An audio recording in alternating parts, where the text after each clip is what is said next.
زيا እንኳ بسلام تقالاقلكي እንኳ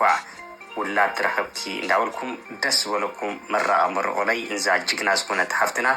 ብዝተረፈ ብዘለኹም ሰላምታኹም ብዝሕበለለይ ሻው ትሪእዋ ዝኒኹም ሓፍትና አትሌት ለተሰንበት بسلام ተቀላቂላ እንኳ بسلام ተቀላቅልኪ እንኳ ደስ በለኪ ዝሓፍቲ እንኳ ናብ ዚብቃኪ ፈጣር እንታይ ሰአኖ ነተን ኣብ ስደት ዘለኽን ወይ ውሽጢ ዓዲ ዘለኽን ይሕዋቴ ደሞ እዛ ሓፍትና እዚኣ የማስልክን ውላድ ጸጋ ካብ እግዚአብሔር ይሞ አትን ውላድ ወሊድክን ዘለክን بسلام ምስጠና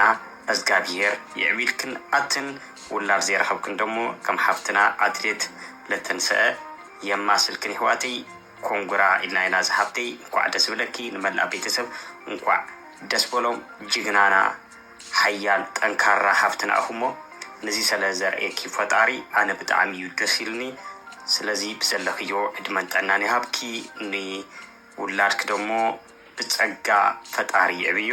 እስኪ ኩላኹም ነዚ ሓፍትና እዚኣ እንኳ بسلام ተጋላገልኪ